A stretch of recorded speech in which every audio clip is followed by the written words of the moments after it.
అందరికీ నమస్కారం. నేను మీ దేవి. 'మిస్టర్ ఆరోగ్యం' 118వ భాగం. రచయిత వనజ గారు. మహిత డాన్స్ అయిపోయాక అందరి అప్లాజ్‌లు తీసుకొని వాళ్ళకి రిటర్న్ గిఫ్ట్స్‌గా చాక్లెట్స్ ఇస్తూ ఎంజాయ్ చేసిన ప్రమోద్, ఇంకా మహిత బయటనే తినడం అన్నీ ముగించుకొని తీరిగ్గా క్రిష్ ఇచ్చిన ఇంటికి వెళ్లారు. లోపలికి రావడంతోనే డోర్ లాక్ చేసి మహితను బ్యాక్ నుంచి హగ్ చేసుకున్న ప్రమోద్, "ఈరోజు నేను నిన్ను చాలా హ్యాపీ చేశాను కాబట్టి నువ్వు నాకు చాలా గిఫ్ట్స్ ఇవ్వాలి గుర్తుపెట్టుకోవే" అని చెప్పేసరికి అతని చేతులు వదిలించుకున్న మహిత ప్రమోద్ వైపు తిరిగి నేరుగానే అతన్ని హత్తుకుంటూ, "నిజంగా థాంక్ యూ సో మచ్ బావ" అంటూ బుగ్గల మీద ముద్దులు పెడుతూ ఉంటే, ఈ గిఫ్ట్ ఈ సర్ప్రైజ్ అయితే అసలు ఎక్స్‌పెక్ట్ చేయలేదని ఆమె అంటుంటే, బుగ్గల మీద ముద్దులు పెట్టాను కదా అని అసలైన చోట ముద్దులు తప్పించుకుంటాను అంటే అస్సలు ఊరుకోను మహిత అని చెప్తూ డోర్ లాక్ చేసేసి ఆమెను బెడ్‌రూమ్‌లోకి తన కాళ్ళ మీద నిలబెట్టుకొని నడిపించుకుంటూ తీసుకొని వెళ్ళాడతను. సిగ్గుపడుతూ అతని నడుమును గట్టిగా కరుచుకొని మహిత కూడా అలాగే వెళ్ళింది. "నీకు ఆ గిఫ్ట్ ఇవ్వడంలో నా స్వార్థం కూడా ఉందని" చెప్పగానే ఆమె ఏం అర్థం కాక చూసింది. "మరి అసలు నువ్వు డాన్స్ క్లాస్‌లో జాయిన్ అవ్వడానికి మెయిన్ రీజనే నేను. కానీ అది నేర్చుకున్నాక ఎలా వేస్తున్నావో చూడటానికి వీలు లేకుండా పోయింది.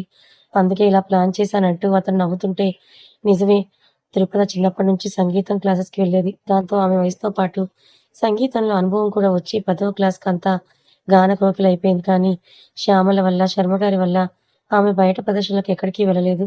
బక్కగా ఫుడ్ కూడా సరిగ్గా తినకుండా ఉన్న మహిత 8థ్ క్లాస్, 9థ్ క్లాస్ వరకు చిల్లవదు.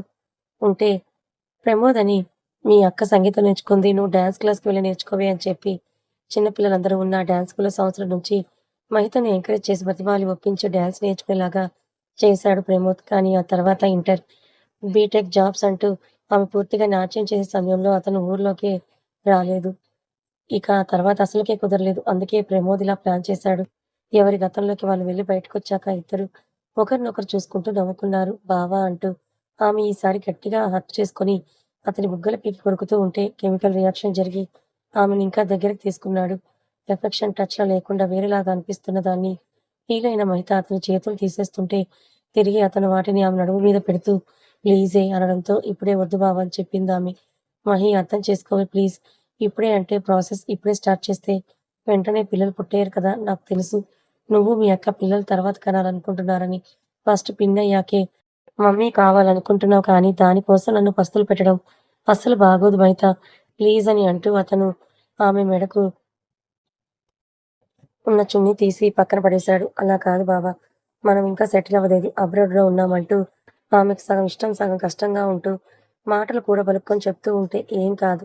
నేను మేనేజ్ చేస్తానని" చెప్తూ ఈసారి ఆమె డ్రెస్ కూడా దూరం చేసేశాడు ప్రమోద్.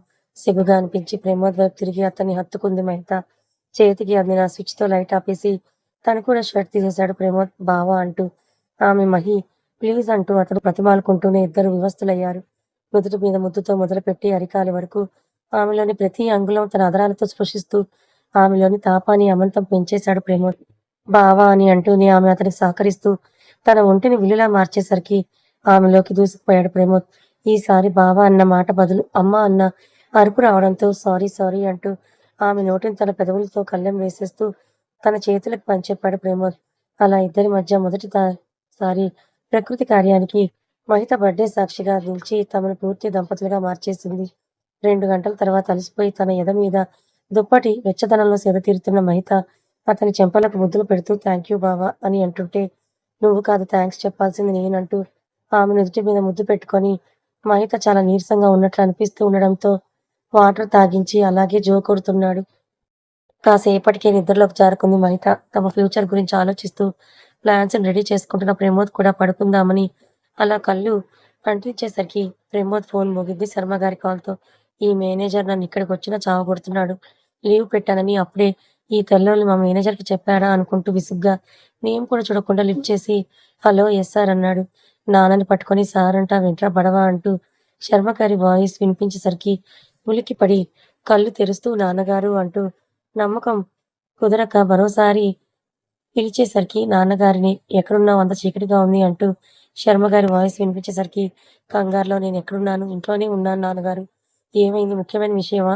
అమ్మ మాట్లాడాలా?" అంటూ ప్రమోద్ కవర్ చేయడానికి ట్రై చేస్తూ ఉంటే, "నీ గొంతేంటి అలా ఉంది? ఒకసారి మబ్బులో ఉన్నట్లు ఉన్నావు. లైట్ ఆన్ చెయ్యరా" అని చెప్పగానే తండ్రి మాటను ఎదిరించేవాడు కాదు కాబట్టి బుద్ధిగా లైటేసి ఫోన్‌లోకి తలపెట్టి మరి చూస్తున్నాడు ప్రమోద్.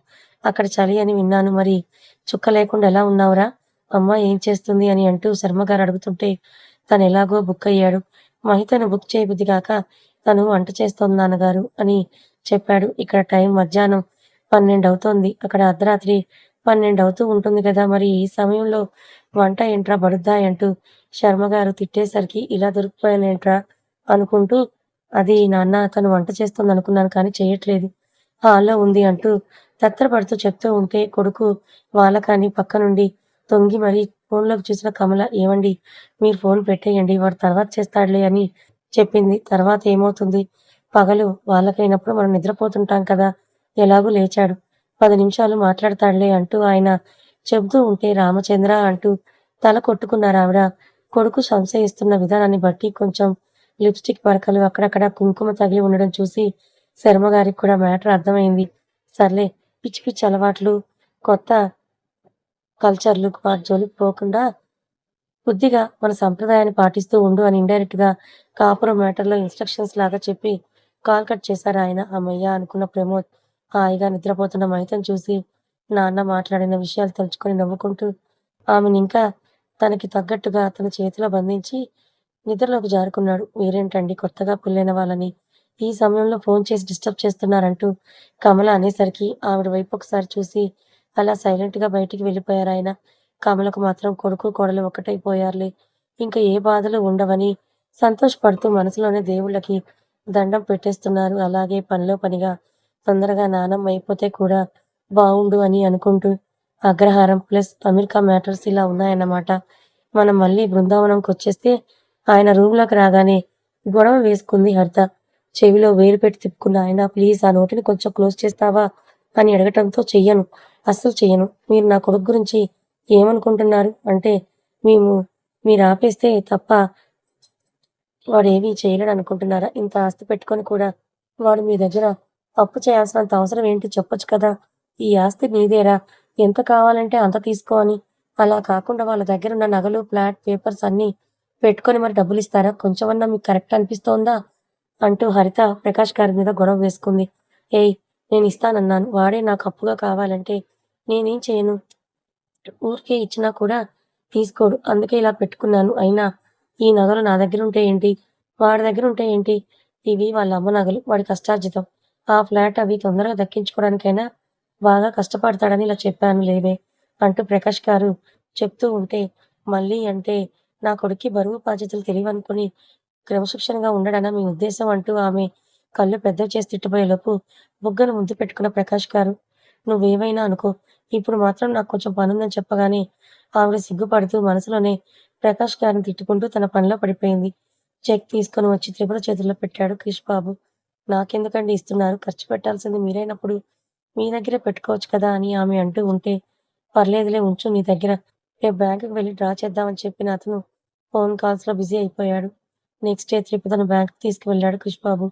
ఆమె మాత్రం ఇంటి దగ్గరే స్టార్ట్ అయినప్పటి నుంచి జై శ్రీరామ్, జై శ్రీరామ్ అంతా మంచే జరగాలనుకుంటూ ఆ రాముల వారి జపం చేస్తూనే ఉంది. క్రిష్ అదృష్టమో లేకుంటే త్రిపుర శ్రీరామనామ ఫలితమో కానీ ఎలాంటి డిస్టర్బెన్స్, మిస్టేక్స్ లేకుండా చెక్ మొత్తం క్యాష్‌లో కన్వర్ట్ చేసి ఓ పెద్ద సూట్ కేస్ క్రిష్ చేతుల్లో పెట్టాడు మేనేజర్. అతనికి ఒక థాంక్ యూ చెప్పేసి ఇద్దరు కాంట్రాక్టర్స్ దగ్గరికి వెళ్లారు. అతను చేసే పని చెప్తున్న మాటలు మాట్లాడే విధానం అన్నీ అబ్జర్వ్ చేస్తూ ఉంది పదం పాప. క్రిష్ తన ఫస్ట్ స్టెప్‌గా ఆఫీస్ డిజైన్ చేయించుకోవడానికి ఆ కాంట్రాక్టర్ దగ్గరికి వెళ్ళాడు. తనకు ఎంట్రీ నుండి ఎగ్జిట్ ఈవెంట్స్ కూడా ఎలా డిజైన్ చేయాలని చెప్తూ ఓవరాల్ ప్లాన్ ఆయనకి చెప్పగానే అతను ఒక అమౌంట్ చెప్పడంతో దాంట్లోని 25% అడ్వాన్స్‌గా పే చేసి వెళ్దామని చూస్తూ ఉంటే, మీరేం అనుకోకపోతే నాదొక సలహా అండి అంటూ ఆమె తిరిగి వెళ్ళేటప్పుడు చెప్పడంతో ఆల్వేస్ వెల్కమ్ మిస్ ఆవకాయ్ అని అతను అనగానే మూతి తిప్పుతూ ఇప్పుడు మీరు ఫ్రెషర్స్‌ని హైర్ చేసుకునే కంటే కొంచెం ఎక్స్‌పీరియన్స్ వాళ్ళని తీసుకుంటే బెటర్ ఏమో కదా! అంది ఆమె. ఆమె చెప్పిన దానికి ఒక క్షణం ఆగిపోయాడు క్రిష్ బాబు. అంటే నాకు తప్పో, ఒప్పో తెలీదు. కేవలం నా డెసిషన్ మాత్రమే చెప్తున్నాను క్రిష్ గారు. ఫ్రెషర్స్ కోసం కంపెనీ చాలానే వేకెన్సీస్ పెడుతున్నాయి. ఎందుకంటే వాళ్ళకిచ్చే సాలరీలో తక్కువ కాబట్టి. అదే మనం ఎక్స్‌పీరియన్స్ వాళ్ళని అంటే మ్యారేజ్ వలనో లేదా పిల్లల వలనో ముందు ఎక్స్‌పీరియన్స్ ఉంది. ఆ మధ్యలో కెరియర్ గ్యాప్ వచ్చిన వాళ్ళని సెలెక్ట్ చేసుకున్నామనుకోండి 10 మంది ఫ్రెషర్స్ అవసరమయ్యే చోటు ముగ్గురు మాత్రమే అవసరం వస్తారు మనకు. వాళ్ళకి 30,000 ఇవ్వాలన్నా కూడా పర్ మంత్ 10 మెంబర్స్‌కి 3,00,000 వెళ్ళిపోతుంది. అదే ముగ్గురికి మనం 70,000 వేసుకున్నా కూడా 2,00,000 10,000 పోనీ ఇంకొంచెం ఎక్కువ వేసుకున్నా కూడా 2,5 మిగిలిపోతుంది. ప్లస్ మనకి వర్క్ కూడా త్వరగా అయిపోతుంది. ఫ్రెషర్స్ అనుకోండి వాళ్ళ కోసం అట్‌లీస్ట్ ప్రతి 10, 15 మంది ఫ్రెషర్స్‌కొక ఎక్స్‌పీరియన్స్ క్యాండిడేట్‌ని పెట్టి వాళ్ళతో వర్క్ నేర్పించుకొని మనం చేయించుకోవాలి. సో, అక్కడ మనకి టైం కూడా ఎక్కువ పడుతుంది. ఎక్స్‌పీరియన్స్ వాళ్ళైతే మనకి కావాల్సిన ఇష్యూస్ చెప్పే వాళ్ళే సాల్వ్ చేయగలుగుతారు.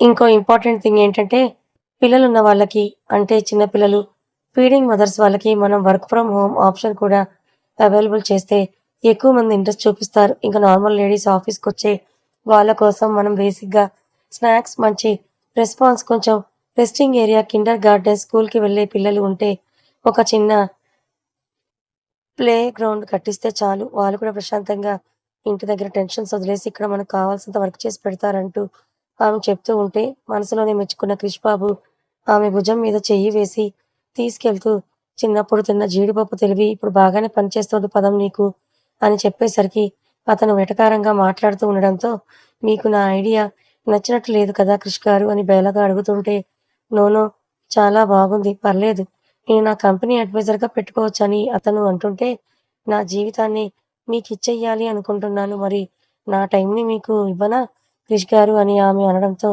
త్రిపుర చెంపలు లాగిన క్రిష్ బాబు, అంత కష్టం ఇప్పుడు నీకొద్దులే పాప.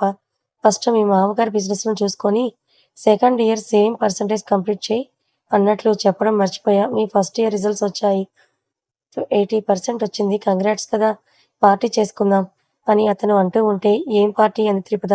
బిర్యానీలను, కోళ్లను, మేకలను తినేవాడితో పోనీ మేకలు తినేవి తినిపిస్తున్నావు కదా! నీతో ఏ ఐస్ క్రీమ్ పార్టీ లేదా పన్నీర్ బిర్యానీ పార్టీ చేసుకోగలుగుతాను తప్ప వేరే ఆప్షన్ నాకేం లేదు కదా! అంటూ క్రిష్ అంటే, కావాలంటే మీరు బిర్యానీ తినండి, ఏవైనా తినండి. నన్ను తినమనొద్దు అంతే. నేను మీకు కంపెనీ కూడా ఇస్తాను క్రిష్ గారు అని అమాయకంగా చెబుతూ ఉంటే, పర్లేదులే ఒక్కడిని బయటకొచ్చినప్పుడు తింటాను. ఇప్పుడైతే ఎండగా ఉంది ఐస్ క్రీమ్ తిందాం పద అని అంటూ అతను ఓ ఐస్ క్రీమ్ పార్లర్‌లోకి తీసుకొని వెళ్తూ ఉంటే, ఇలాంటి అనవసరపు ఖర్చులు చేయకూడదు క్రిష్ గారు అని ఆలోచనగా అంది త్రిపద. అవును మరి, ఈ డబ్బా ఐస్ క్రీమ్‌తో మన ఆఫీస్‌లో క్యాబిన్ కట్టించొచ్చు కదా! ముఖం చూడు ఎలా ఉందో, కావాలి అని ఆర్డర్ చేస్తాను అంటూ అతను అడిగేసరికి, ఏదో ఒకటి మీరే తీసుకురండి అని చెప్పి ఒక టేబుల్ దగ్గర కూర్చొని ఆర్య ఒక అమ్మాయితో నవ్వుతూ మాట్లాడుతూ ఉండడం గమనించి కోపంగా చూస్తూ ఉంది ఈ పదం పాప. ఇతనికి ఎన్నిసార్లు ఎంతమంది చెప్పినా కూడా అసలు బుద్ధి రాదేమో. ఇంట్లో బృంద లాంటి మంచి అమ్మాయిని పెట్టుకొని బయటకి ఇంకో అమ్మాయిని వేసుకొచ్చాడని అతన్ని తిట్టుకుంటూ క్రిష్ తన కోసం ఐస్ క్రీమ్ తెచ్చింది కూడా చూసుకోలేదు పదం. 2 నిమిషాలు ఆమెనే చూసిన అతను ఒక స్పూన్‌ని ఆమె నోటి వరకు అందించి పెట్టేసరికి కళ్ళని అతని వైపు తిప్పుతూ దాన్ని అంతమందిలో తినడానికి కూడా సిగ్గుపడిపోయింది త్రిపద. నువ్వు మరీ అంత ఓవర్ చేయకే. ఇలాంటివన్నీ ఇక్కడ చాలా కామన్ అని చెప్తూ ఒక స్పూన్ ఆమెకు తినిపించి మొత్తం తినిపిస్తానని మాత్రం అసలు ఎక్స్‌పెక్ట్ చేయకంటూ 2 డబ్బాలు ఆమె వైపు నెట్టి అతను మాత్రం పైనాపిల్ జ్యూస్ తాగుతూ ఉన్నాడు. క్రిష్ బాబు. క్రిష్ గారు నేనిప్పటి వరకు 2, 3 సార్లు చూశాను. మీరు ఎందుకు పైనాపిల్ జ్యూస్‌నే ఎక్కువగా తాగుతారు కొంపదీసి దానికోసమైతే కాదు కదా! అంటూ త్రిపద డౌట్‌గా అడిగేసరికి దేనికోసమే అంటూ తాగేవాడు పొరబోయి దగ్గుతూ అడిగితే, దానికోసమే అంటూ తన ఫోన్‌లో ఒక రీల్ ఓపెన్ చేసి చూయించింది. అది చూసిన క్రిష్ పదం వంక సీరియస్‌గా చూస్తూ ఫోన్‌లో ఇవన్నీ తెలుసుకుంటున్నావా? అని నెత్తి మీద మొట్టి అంతలోనే ఆమె పిచ్చి తెలివికి నవ్వుకుంటూ, దానికోసమే చాలా అవసరం కదా! అని చెప్తూ అతను కన్ను కొట్టగానే కలవరపడిపోయింది పదం పాప. కథ కొనసాగుతుంది. నాకేం తెలీదు. నాకేం సంబంధం లేదు. నేను కూడా రీల్స్ చూసే ఈ లైన్ రాశాను. మన 'త్రిపద' స్టోరీలో హీరోయిన్స్ నుండి రొమాన్స్ ఉంటుంది, లవ్ ఉంటుంది. ఫ్యామిలీ డ్రామా, యాక్షన్ ప్లస్ సమాజానికి యూజ్ అయ్యే ఒక మెసేజ్ నా స్టోరీస్‌లో ఏదో ఒక రకంగా ఉంటుంది కాబట్టి నో బ్యాడ్ కామెంట్స్. స్టోరీ ఎలా ఉందో మాత్రం తప్పకుండా చెప్పేయండి. ఇంతకీ బాయ్స్ పైనాపిల్ జ్యూస్ ఎందుకు తాగుతారు చెప్పండి.